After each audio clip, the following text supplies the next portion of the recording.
구마는 사람이나 사물에 들어간 귀신을 쫓아내는 행위입니다. 기원전 2000년대 수메르의 점토판에 메소포타미아 지역의 구마에 대한 기록이 처음 나타났으며 구마의식에 사용하는 주문까지 상세히 기록되어 있습니다.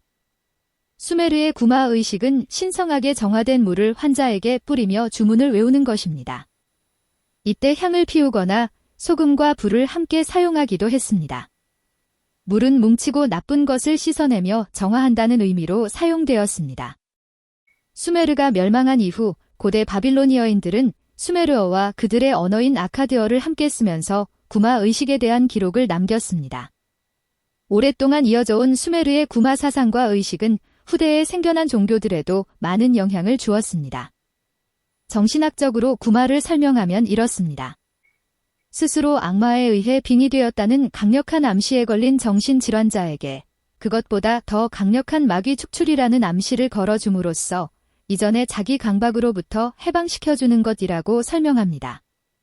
그래서 이런 정신치료에 있어서 종교적 개념의 사용은 매우 큰 효과가 있다고 주장합니다.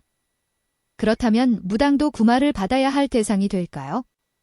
인간이 감지한 신의 세계는 인간 세상과 마찬가지로 강한 신과 약한 신이 있고 좋은 신과 나쁜 신이 존재했습니다. 그리고 각각의 신들은 맡은 역할이 달라서 인간을 속이거나 악에 빠뜨리는 신이 있는가 하면 인간을 질병과 악에서 구출해주는 신이 있다고 생각했습니다. 구마는 주로 나쁜 신을 대상으로 삼습니다.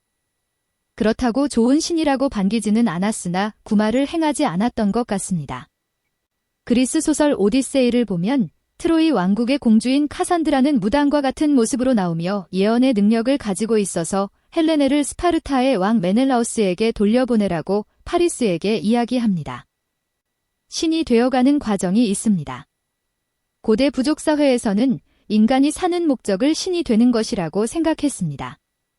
따라서 인간이 죽게 되면 신이 될 수 있었습니다. 인간은 신이었고 신과 인간은 동일한 관계였습니다.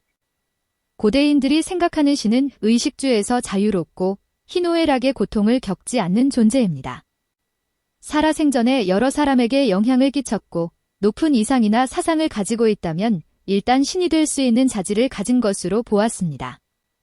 이런 사람들 중 예언적인 말을 하거나 다른 사람의 운명에 영향을 줄 만한 행동을 했다고 판단되면 신이 될 수 있다고 믿었습니다.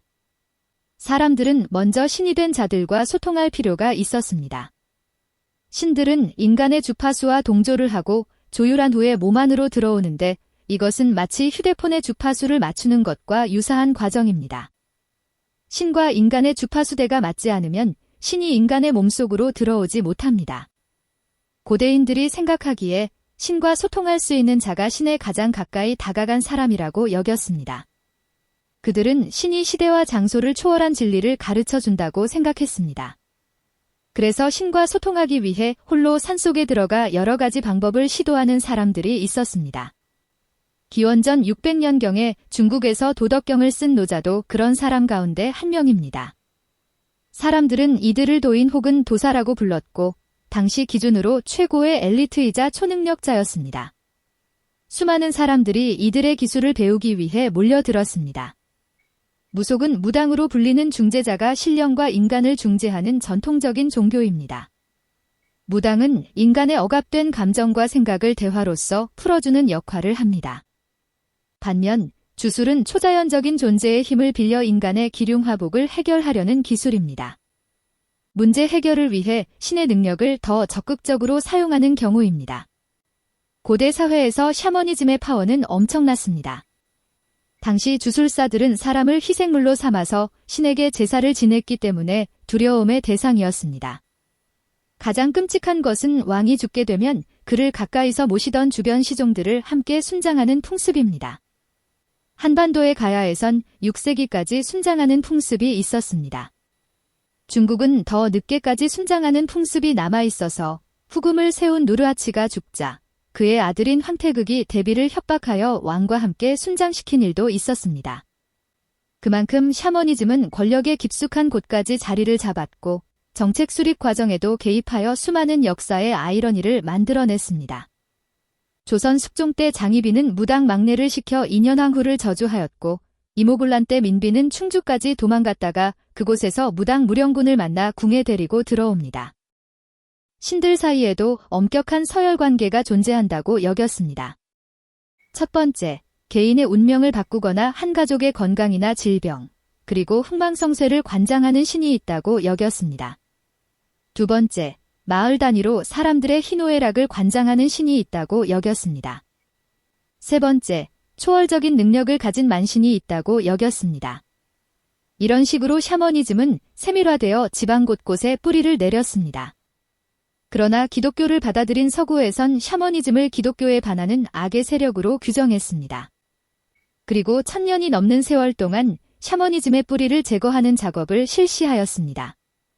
무당이란 신내림을 받아 신을 섬기며 구슬하는 여성 무속인을 뜻합니다. 무당은 강신무와 세습무가 있는데 강신무는 유목민을 따라 전 세계에 보편적으로 퍼져 있던 샤머니즘이었습니다. 세습무의 경우 가족의 내력으로 전해지는 경우가 많았고 이들 대부분이 마녀로 낙인 찍혀 화형을 당하면서 그 뿌리가 완전히 잘리게 됩니다. 지금은 유럽에서 모계로 전해지는 무당 가문을 찾기 힘듭니다.